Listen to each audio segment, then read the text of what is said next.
Talk, fam. Exactly. Where the facts be.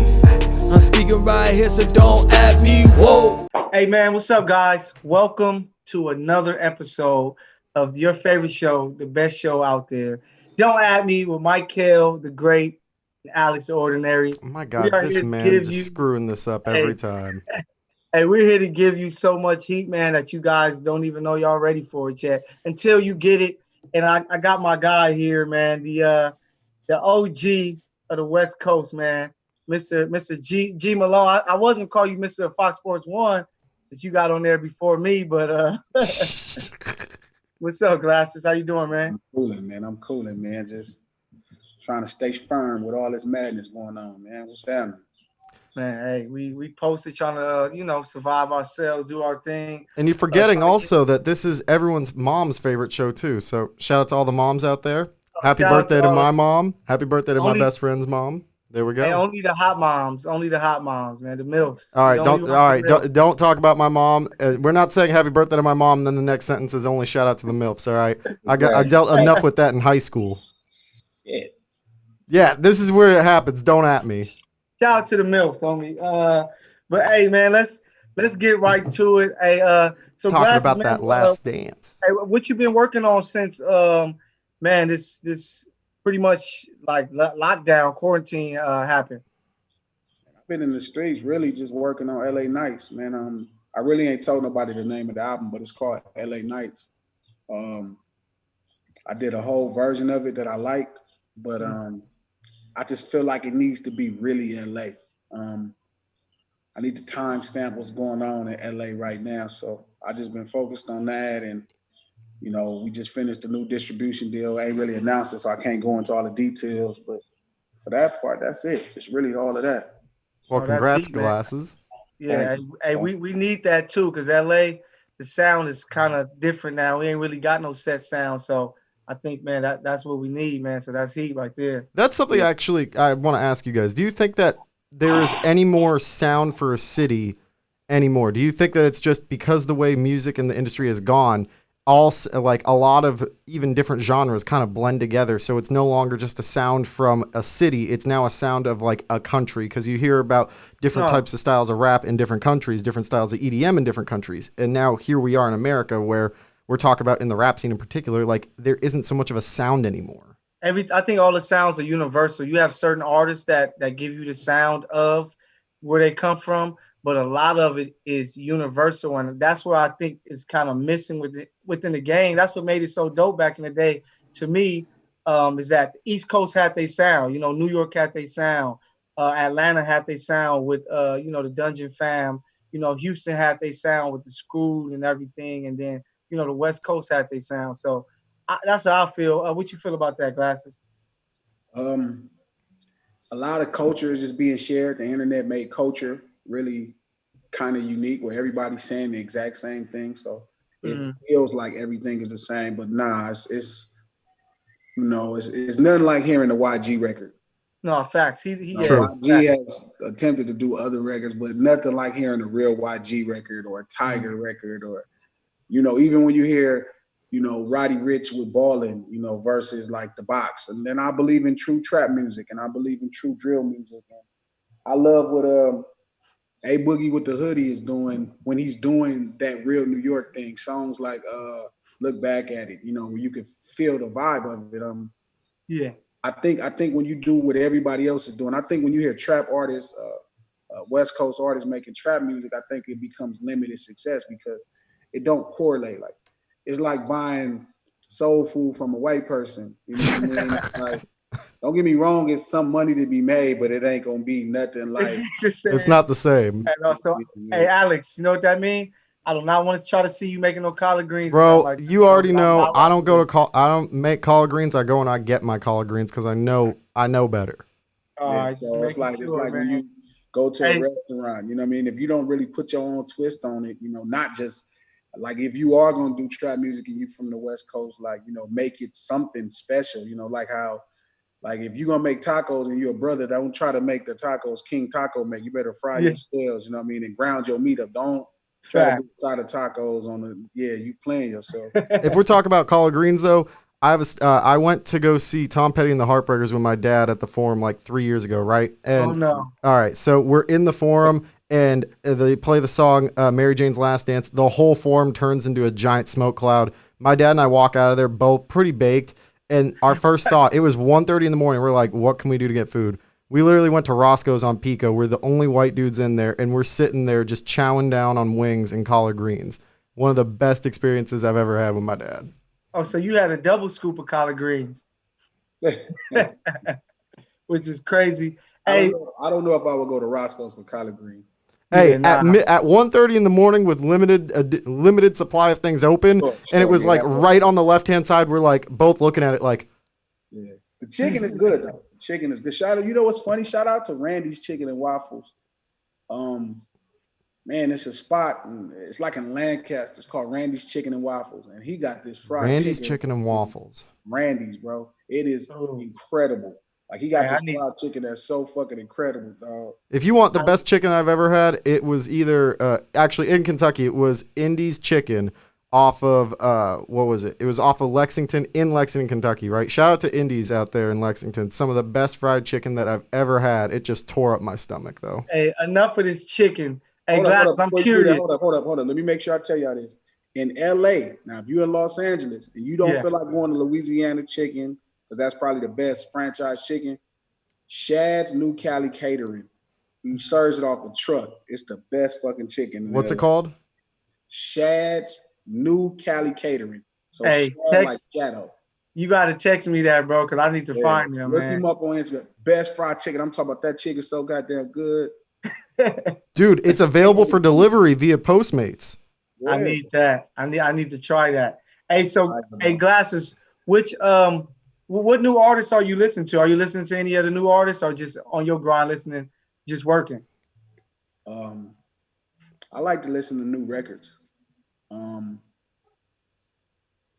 listen to new records. I like records. I don't think I really like anybody's whole body of work. I don't think they digging deep. I've been really listening to The Chronic a lot. Man, that is literally what Michael's been talking about all day. Yeah, even before it came, like I know right now the advertisement because it came to all other friends. Like I bought the album on Apple on my phone years ago, so I've been having it for years. But really, for LA Nights, that's kind of like my inspiration is The Chronic. But I listen to records for the most part. I've been listening to the Babies, a couple songs from the Baby. I've been hearing a little bit more of Lil Baby. Drake, Tootsie Slide, kind of gets on my nerve because I think it's a fantastic record, but I hate when he said this dances on some street shit. Like, bro, you not on street shit. Or like, you get to my thug passion, bro. You're not a thug. Yeah, that's listening. You feel me? So when people say shit, I be listening. I've been listening to some records from D Smoke. He hard. D Smoke. I've been listening to records, man. Honestly, I don't think so. I see. Yeah, he put out that new song, but that's not fair. Like, I pretty much play all the Absol shit. That's the only. But more or less, it's like I listen to records because I don't think no new artists really care about making a body of work. Like they not going to. So I'm not going to insult myself or insult them. So I'll just pick the songs that I like. Yeah. That's what it's turned into. That's really what the music scene's kind of turned into, especially with Apple and the ability to buy specific songs off iTunes, right? Like.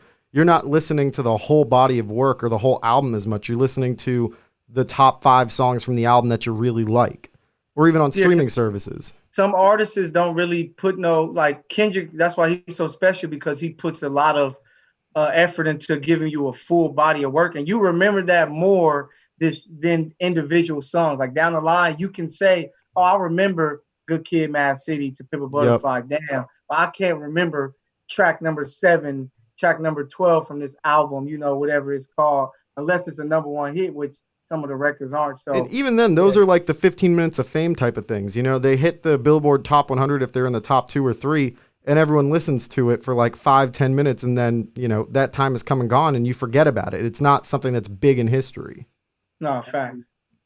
Yeah, I don't think that's really the goal for people. I think I don't really think a lot of the artists that are coming out today are tripping off like making bodies of work. I think they're just like going in the studio, making 50 records and picking 12 and getting their money.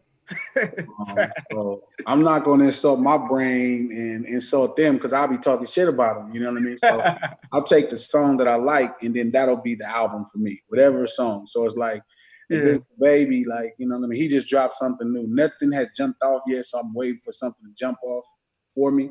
But on his last album, like Suge, you know, Bop, those are great records. You know what I Yep. mean? Great records, I don't have to listen to the whole Kirk album. I'm not sure if he's into that yet. You know what I mean? So I really don't want to kind of get into that, because then once I listen, then I have to make an opinion. Like, I have to be honest about what I think. Facts. I'm not really good at thinking about what I think and not really saying what I think. So right now, it's better to be ignorant on the whole body of work.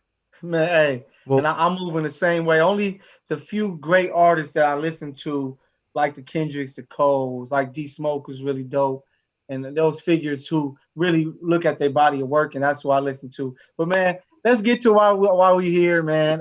It's time talk for this that sports, last man. dance. Talk this sports, man. So like the Last Dance, I know you checked it out. We talked about it.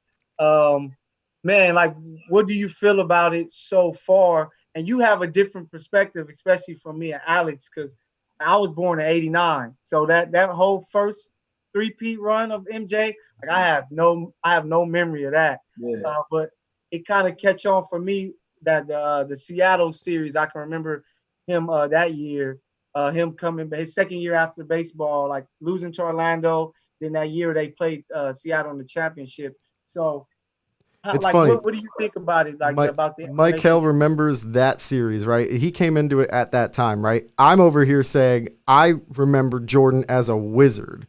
That's when I started getting into the NBA. I was born in '95, so I'm the youngest person. So like, I know Jordan from watching documentary after documentary and then watching old playoff series on NBA TV like 11 p.m. at night back in the day, right? So like, I know Jordan from that and being able to put that into my perspective of it, which is completely different than you. You actually got to see it live. Yeah. What's funny is, right, so I'm 80, so it's like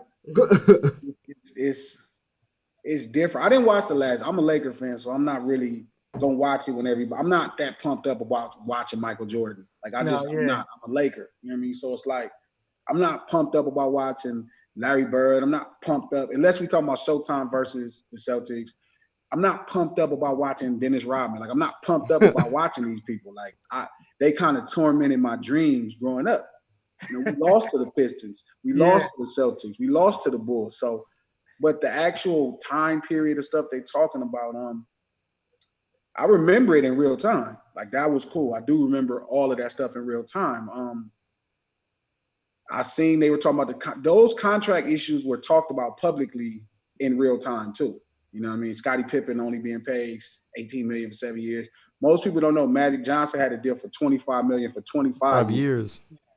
So, you know what I'm saying? So the money was different. You know what I mean? And it changed right in the mid-90s, and then Scottie was locked in his contract, and the old boy was like not going for it. But back to that point, like, the first three-peat was literally the duo of Michael Jordan and Scottie Pippen.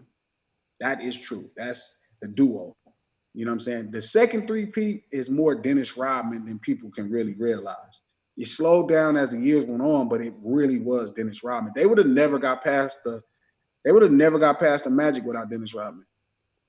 Yeah, Shaq was Shaq was just dogging them. You know what I mean? They had no answer for him. You know what I mean? It was what made the Bulls tick is they could get stops when they needed, long as your players weren't that much bigger than them. You know what I'm saying? They had to deal with a Charles Barkley before, Patrick Ewing, who was not an all-time, I wouldn't say he's an all-time dominant elite talent. Like, I think he's an all-time above average player, but he's not an all-time elite talent. And so it's like, you know, he was containable. He wasn't gonna give you 50 points. You know what I mean? He wasn't gonna go crazy on you like that. I agree with that one. Yeah. So everybody else, you know, you had the best defensive shooting guard probably in history. If we're not talking about Sidney Moncrief or Michael Cooper, and you had up until right now with Kawhi Leonard, you had the best, defensive small forward in the NBA. They could stop anybody when they needed to get stops.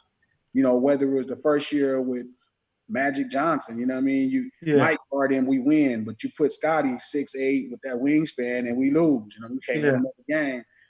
The next year, it was Charles Barkley. They can guard everybody, but that second three-peat, that last dance is more Dennis Rodman than anybody really understands. Like that's really a lot of Dennis Rodman.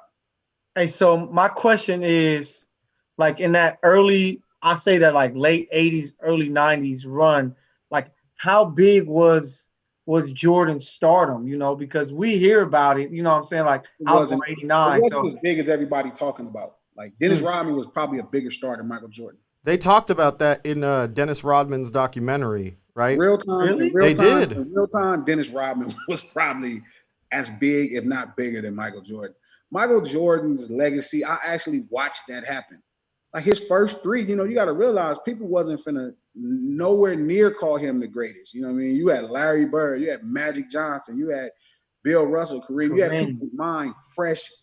You had people fresh in your mind. The second three-peat, I think that's when probably 99, 2000 when people was like, oh yeah, he was special. I mean, I think they finally figured it out, but dog, it wasn't, I watched that happen. You hear a lot of people say right now that a buddy of mine gets mad because I won't say he's the greatest player of all time. I'm like, that's no such thing. It's like it's a team sport at the professional level. He's definitely the greatest shooting guard ever. That's for damn sure. So yeah, in real time, like Dennis Rodman was huge, man. Like in real time, Dennis Rodman was big. Them getting Dennis Rodman was a big deal. It was a very humble move by Michael Jordan, Phil Jackson, and Scottie because they didn't like the Pistons. Everybody knows that. mm-hmm. And in real time, like I said, it was different. In real time, it sound a lot better now, but in real time, it wasn't like that. They talked about that in that documentary, the Rodman documentary. They pointed out how the Bulls didn't want to get Dennis Rodman at first. Phil had to sit in a room with Scottie and Mike and say, hey, we're able to get this guy. Will you be okay with it? Scottie wasn't, and Mike said, if it'll help, we'll do it. And Mike is the guy like that. Always said that's what separated Mike from Kobe. Like, Mike from Kobe, like, I always felt like Kobe would have been better than Michael Jordan. He would have had a greater career than Michael Jordan if he would have rolled Shaq out those last 4 or 5 years. You ride that horse. You know what I mean? You don't let Dwayne Wade go get a championship up, with your you don't let nobody else ride your horse. You let a couple people ride his horse and it didn't work out. You know what I'm saying? So Michael Jordan just was like a real sociopath, man. Like that's a different kind of animal. Like where you was like, you go to somebody's house and you're like, yo, we need you. Like this nigga, you hate this guy.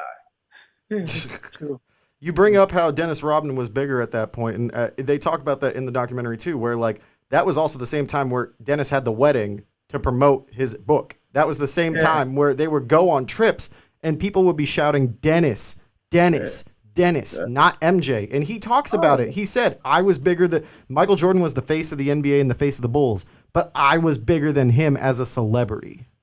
It's like people were still enamored by Magic Johnson at this time. True.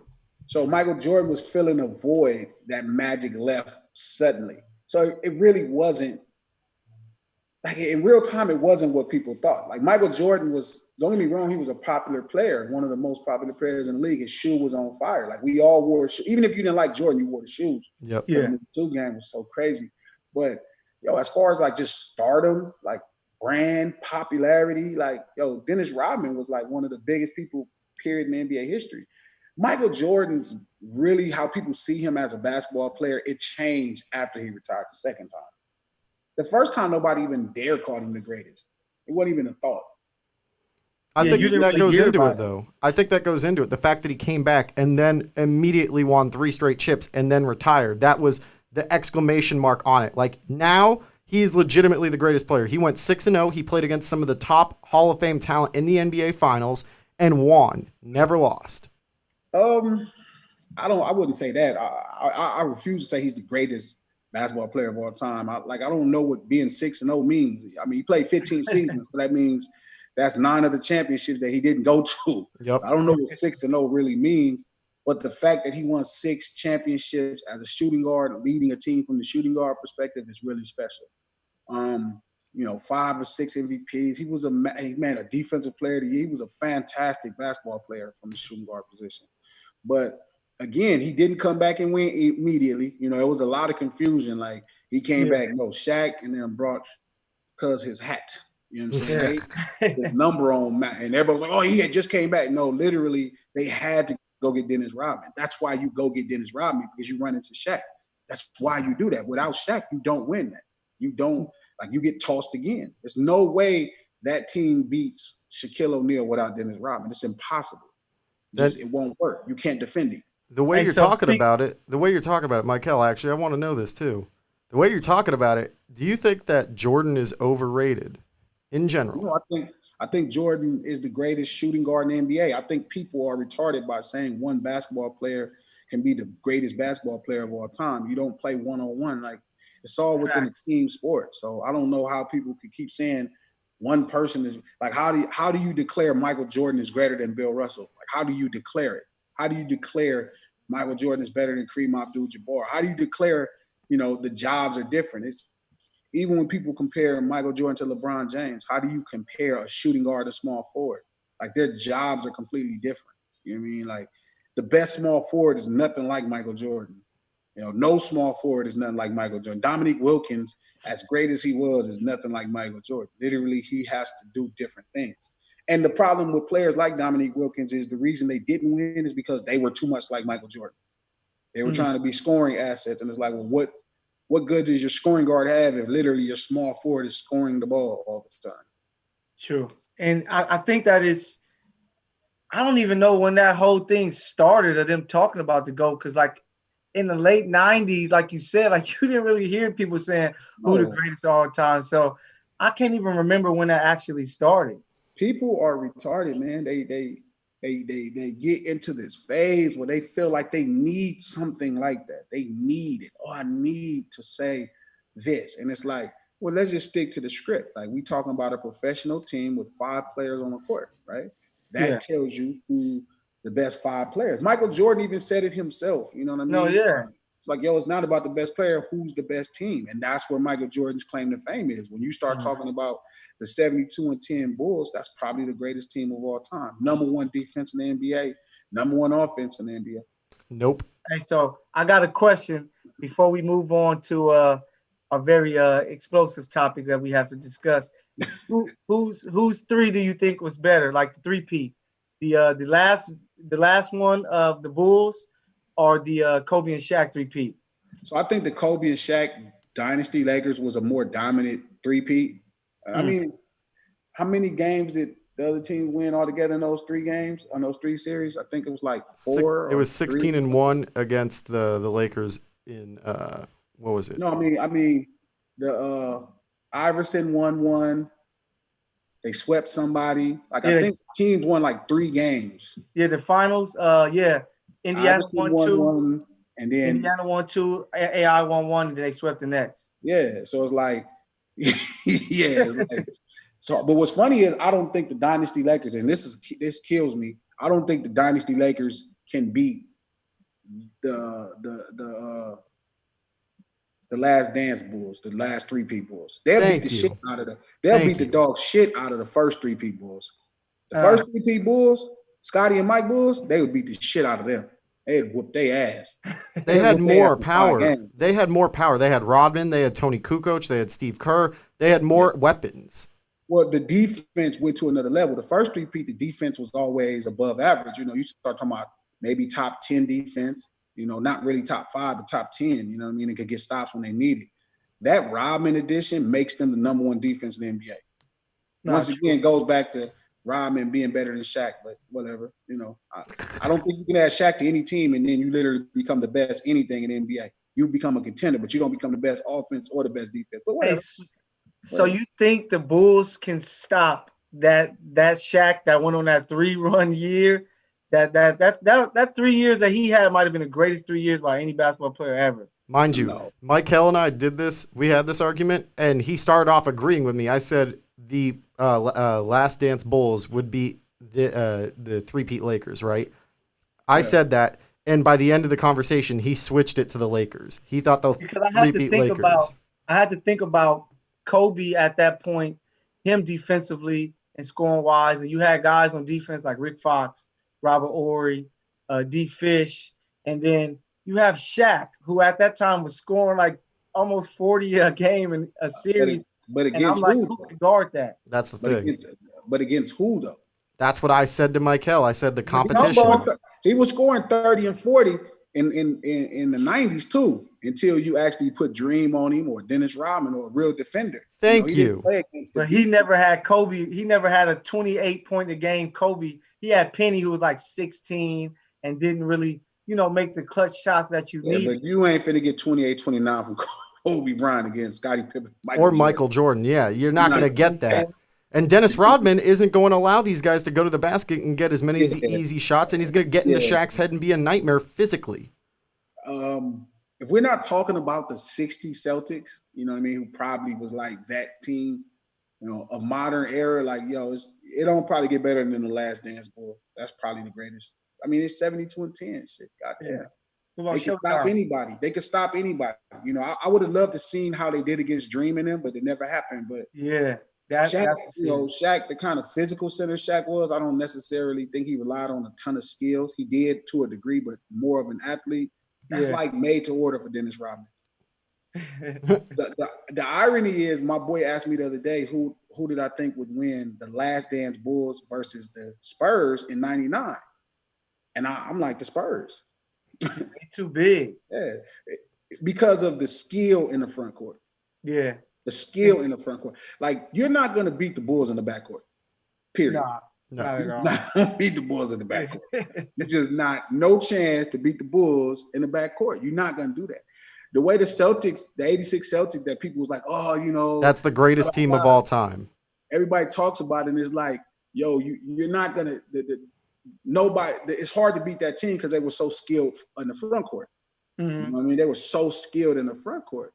But, for the Bulls, like when they got the Last Dance, like it's going to be a hard team to put together to beat that team. That team is like literally perfect. You know what I mean? It's literally the best defensive front court you probably could have with the best defensive backcourt that you could probably have. And then you got the best defensive wing right in the middle, like who know how to help. And it's just, and then you can get a bucket. As Michael Jordan, you can get a bucket fucking anytime. Not to mention, you got a motherfucking get you 40 rebounds in 6 games. I've said it consistently. Games. I've said constantly that the 86 Celtics is the best complete team of all time. Never. 67 and 15. Nah, Never. I like them as one of the best front courts ever. And to their credit, for them to beat Hakeem Olajuwon and Ralph Sampson, it's a conversation. I would say that team is a top 5 team. No, yeah, it is. The biggest part that pushed them over the hill was the addition of Bill Walton. It goes without saying. Bill Walton's addition to that team pushed them over the hump. His ability to pass the ball. It gave Larry Bird somebody else to pass to. Someone else to pass to, someone else to be a big body down low at that time in the NBA, and someone who was also just overall skilled. He was slow as hell, but he was still a skilled player. Bill Walton is the reason. Bill Walton is one of 4 reasons that I won't say Kareem Abdul-Jabbar is the best center ever. Because when you start looking through the 70s, when Kareem was in the prime of his career, and you look at how many centers won championships, Willis Reed, Dave Cowens, old Wilt Chamberlain, Bill Walton. Feel me? Like, I can't say that. Like, no shooting guard, minus the team, no shooting guard led team was going to beat the Bulls in the 90s. Shooting guard led team was probably going to beat the Bulls in the 80s. I agree. From the shooting guard perspective, you had to have that kind of talent in other places. Just like Kobe in 2000 in the Gasol in the 2010s. I mean, the 2000s. It's like no shooting guard led team is going to beat Kobe Bryant. No, I agree. He's the greatest shooting guard. That's how you knew it. You know what I mean? And that kind of dominance is different. So the 86 Celtics are probably number 5. I say they're number 5. Yeah, I think they up there. Hey, so man, we gotta. Me and Glass has been having this argument for a long time, and I just have to put it on wax because I need the world to know that what he says to me, and he told me that Ben Wallace. So Glasses, you saying that you think that Ben Wallace is a greater player than Patrick Ewing? It's not even close. I don't even know why is that like even a conversation. I don't even know. It's not even close. And I love Pat Ewing. I love Pat Ewing shoes. But like Ben Wallace is like one of the most phenomenal He's probably top 5 defensive bigs of all time. Easy. No, easy. Yeah, Fantastic defensive. rebounder, you know, Defensive. overachieve for his size, mobile. You know, you can build a championship around him, and to me, that's what the NBA is about. You know, maybe other sports too, but the NBA for sure is like it's a confusion. And I listen to you. You're like, oh, Pat Ewing can score. He could score 26. He could kind of play defense. He could kind of rebound. I don't give a fuck about that. It comes down to this real simple thing. The thing that you do great, right? That you're one of the best players. Like, right, the MVP means you're better than 449 other players. Defensive Player of the Year means you're better than 449 other players. True. When you're that fantastic at something, you can build an identity around that player. You can build a team around that player. Yo, there's no team you could build where Patrick Ewing is the best player on the team. You cannot even build an identity around Patrick Ewing. Literally, you would have to get a backcourt player better than Patrick Ewing to win. He can do a 1A, 1B, kind of like almost like Kobe Shaq. All right, so I'll give you these stats real quick. Kobe Shaq. All defensive first team, Patrick Ewing 0, Ben Wallace 5. All defensive teams, period. Patrick Ewing 3, Ben Wallace 6. Defensive Player of the Year, Patrick Ewing, a donut, and Ben Wallace 4. He's an all-around center. Rebound leader, Ben Wallace 2-time. And this is my thing, to cut that off, like, I don't know what all-around means. That's like some LeBron shit. I've never heard that. Nobody's ever called Larry Bird the best all-around player. I've never in my life heard that. Like, he play defense. Another alternative title to give somebody the best anything instead of just saying this person's a great small forward. Like, I don't know what that means all around. Like, small forwards' jobs in the history of the NBA, since small forwards have been successful, back to Elgin Baylor, have been to do everything on the floor. No, I agree. He's the best all around. Like, who else? Like, what shooting guard do I want to see average 10 rebounds? Why would I want you know how bad my front court has to be? No, it has to be. I agree. Average 10 rebounds. Yeah, true. You know, so. But, hey, the reason why I say Pat when it comes to Patrick Ewing, first of all, I feel he's the top 10 center of all time. I got a list of the centers and I'm looking at him. He's probably number 10. But whoa. It's a list brought to you by Bleacher Report or NBA.com. It's not a list he made. I guarantee it. No, I'm looking at Google. I'm looking at Google. I'm just looking at the list of centers. Is Bill Russell better? Bill Russell, yes. Shaq. Career. Hold on. Let me just go through the name. All right. All fresh off my mind. Okay. Bill Russell, a greater center. He had a greater career? Yes. Yeah. Did Cap have a greater career? Of course. All right. Did Shaq have a greater career? Yep. Yes. Did Dream have a greater career? Yes. Yep. Did Wilt Chamberlain have a greater career? Yes. Uh-huh. How about Willis Reed? Yes. Willis Reed. Yes. 2-time champion, Finals MVP. You probably could throw Willis Reed. I wasn't able to really watch Willis. So okay, just saying what you accomplished in the game. Now, mine is who you like because your eyes are based off of what you like. What you accomplished in the game. No, yeah, I believe me. I wasn't ever a huge Patrick Ewing fan, but I respected his game to know that if this guy would have had the right pieces around him, you mean better pieces than he was. Like he couldn't be a 1A, 1B. Like it took Shaq. Shaq needed a 1A, 1B. Shaq, as fantastic of a player as he is, needed a 1A, 1B. So you would have to put Patrick Ewing on Shaq's level to need a 1A, 1B to win. But hey, so you telling me that if he would have had a Penny Hardaway, it wouldn't. No, I agree with that. No, he wouldn't. Hell no. Well, here's a question for you. Would you rather have Dwight Howard or Patrick Ewing? Patrick Ewing. Dwight Howard. Dwight Howard. I'm taking Dwight Howard. Yeah, no way. Yep. There's no way. Dwight Howard is the sole reason LeBron James didn't go to the finals twice in the 2000s. Yep. Who coached Dwight Howard? I don't Stan care. Van Gundy. No, Pat Ewing was the coach helping them get better. Oh, bro, don't even try and pull that. Donald Foyle was also on that team too, so it doesn't matter. Man, I mean, and then maybe you might be a better coach than you are a player. You just said that you would take Dwight Howard over Patrick Ewing any day of the week. Would you take Dave Cowens over Patrick Ewing? Do you know what Patrick Ewing averaged when he played against LeBron James in 2009? It was around 26 points, 14 rebounds, 2-3 assists, a couple blocks at 65%.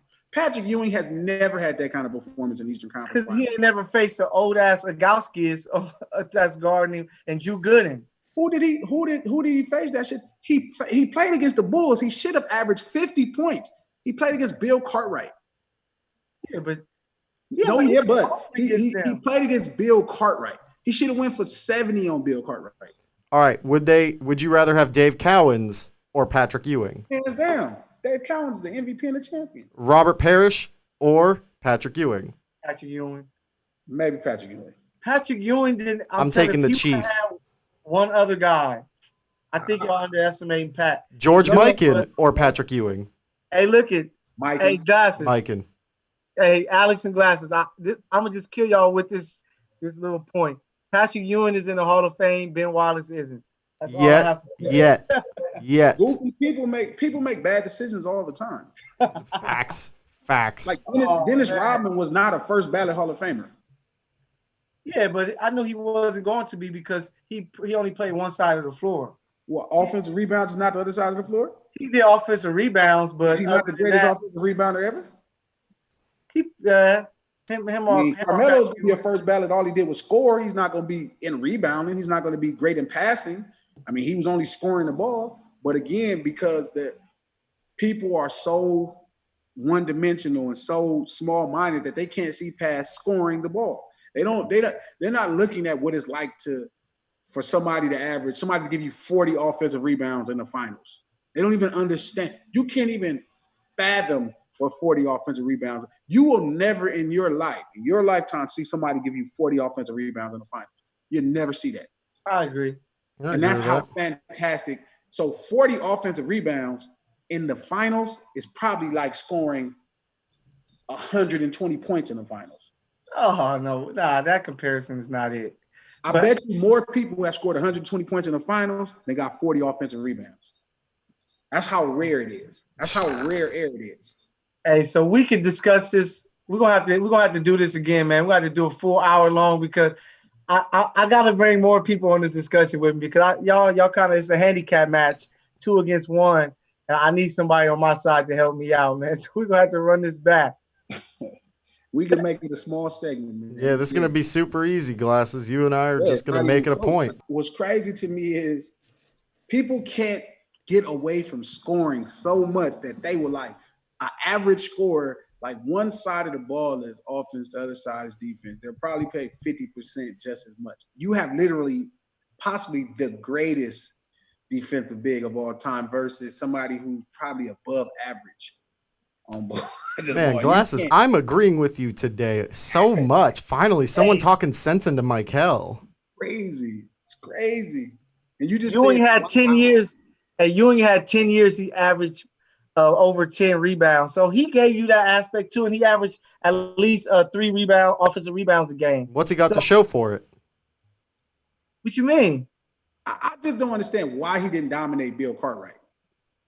Agreed. No, he would ball out. Was just you had John Starks going up against MJ and Pippen. No, but how come he didn't dominate Bill? How come he didn't average 40 in that series? Because we all know that he's not that great. He's not Shaq.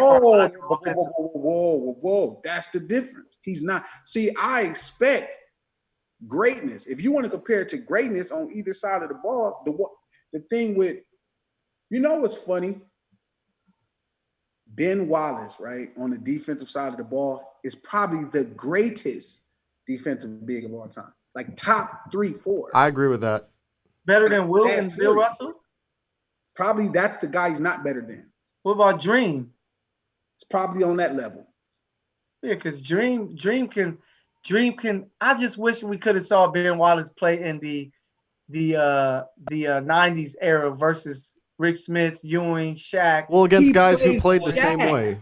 Well, against the guys that played the same way. He won his title through Shaq. Like, for real. But Shaq averaged like 30. And he still won. In real time, dog. In real time, it wasn't that kind of 30. Like, see, the thing about great players, they know how to pad their stats. No, it was a tough 30, but the reason why they lost that series. It wasn't even a tough 30. If you don't control Shaq, you lose the game. Period. If Shaq goes off, you lose the game. But Kobe, they stopped Kobe because Kobe shot them out that series. That's what I feel. Not really. I just think that you had an identity. Those Pistons had an identity, and they built their identity around possibly the greatest defensive big of all time. You couldn't build a winner around Pat Ewing. Like, you would need a player better than Patrick Ewing. It couldn't be a 1A, 1B. Like, who would be the shooting guard version of Patrick Ewing? The shooting guard version of Patrick Ewing. I really can't tell you the shooting. Who's the guy that's like number 8 Clyde or 9? Drexler. Clyde Drexler would be the shooting guard version of Patrick Ewing. Like, you're not going to win a title with Clyde Drexler. Hey, he won. He made it to 2 finals and got him one. Yeah, but you're not with Hakeem Olajuwon. Yeah, with other dudes. Clearly the best player in the NBA. I mean, you could make an argument even saying that John Starks for a little bit was better than Patrick Ewing for the Knicks. Never. I remember that time. Yeah, Never. see? I'm not going to say it, but I remember the time. Patrick Ewing was – he just never – once he came from Georgetown, they never pieced together a team that can help him compete with the bad boy Pistons and those guys. That's because he's not he's a franchise player, but he's not the centerpiece to a championship team. That's the problem. That's a fact. I don't even think Ben Wallace was. Ben Wallace definitely was. Did you watch basketball, Michael? Listen, Ben Wallace the Cavs only could beat the Pistons when they got rid of Ben Wallace. They didn't even get rid of nobody else. They swapped out Ben Wallace for offense. Brown lost to the Cavs. Larry Brown was going too. He was a piece. You know why he left? Come on, because Ben left? You get rid of Ben. How does that work? Man, not the same. Glasses, I'm so happy we're able to get this because I need the world to see this. Yeah. I'm going to let the world vote. And the world needs to know, as the adjudicator here on this episode, I 100% side with Glasses Malone. Everyone side with Glasses Malone because it's just obvious. Patrick Ewing is not more important and better than Ben Wallace. Glasses is half Jewish, so of course you're gonna agree with his side, man. So. Shalom, brother. This is the kosher. This is a kosher argument in my view. Hey, man, but hey, Glasses, man, bro, thank you so much, man, for joining us on this episode. We still got more. I'm gonna have to get you back on here again because I still got to tell you why that Zeke was the biggest piece of that Detroit Pistons team, and I got to do it on wax. They had a horrible offense. Horrible offense. Isaiah Thomas was the biggest piece on that team until the second chip. The second chip, it was Dennis Rodman. The second one. I don't even think the first chip was him. I really think. Listen, when you look up defensive rating, I'm gonna give you something you can look at. Right? It's like with Kevin Garnett in the 2008 Celtics. Paul Pierce gets a ton of credit. The truth is ill. He gets a ton of credit. But you don't have the number. Paul Pierce is a primary offensive player. That's not to say he can't play no defense, but he's a primary offensive player. That's his primary thing, right? They're 15 or 16 in offense. So out of 30 on the second half, they're number 1 in defense with the defensive player of the year that year on the team. And you still can't see who literally is responsible for their success. It was, I think, he was the reason why their defense picked up, and I will never discredit Kevin Garnett on the defensive side of the ball, but in terms of offense, it was a shared responsibility between him, Ray, and KG. But the Celtics didn't win with offense at all. They had horrible. I do think KG was the biggest part. You needed Paul Pierce for those clutch shots, but I think KG was the heart and soul of that Celtics team. And also, So my point is, it's the same thing with the Bad Boys Pistons. You're talking about a number 2, number 1 ranked defense, and you're giving credit to the worst defensive player on the team. And in theory, like, he didn't even provide enough offense. They had to go get Mark Aguirre to come off the bench, like, who literally averaged 30 in this NBA before. He was 18 and 10. What else they need from a point guard? Point guards are supposed I'm telling you, you didn't need another defensive player of the year. You didn't need that kind of talent. You just needed the talent that the defensive player of the year provided. You build your identity. The one bad boy on the Pistons, the bad boy is Dennis Rodman. He is the bad boy. I thought it was Bill Laimbeer. He didn't want No, Bill Laimbeer was the 1B to 1A of Dennis Rodman in terms of bad boys. They were a 1-2 punch, but Dennis Rodman was the bad boy, and then there was the bad boy. Zeke was throwing hands and being feisty. Zeke is nice as a picnic on a summer's day. Off the court, on the court, he was a dog. Joe Dumars was a dog. No, Dumars too. Sally was a dog. Yeah. Lambeer was a dog. That guy was nice as everything. And Vinny Johnson was a dog. Vinny Johnson was a dog. Marcus Guire had more dog. Zeke was nice. Like he was a nice guy. So it's like we would give credit to somebody who literally presented like he's part of the offense who's one of the worst, who's probably not a top 10 offense in the NBA, maybe 9, 10, 11, 12 at best, versus being the number one defensive player on the number one defense. And you don't see who deserves the credit for that. And he was Finals MVP when they beat Magic and them, right? Man. But again, the MVP, the most valuable player, has always been an offensive award. Yeah, it's never been someone that's actually had the biggest contribution. It's whoever has scored lights out. It's who provided the most value for the NBA Finals. That's true. Who became the conversation of the NBA Finals. It's not just that. Like, I don't even pay that no attention.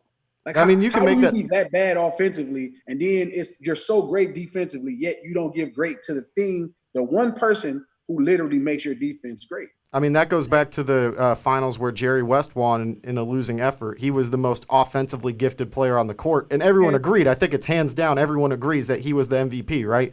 But it goes to show that scoring in that side of the ball gets more attention.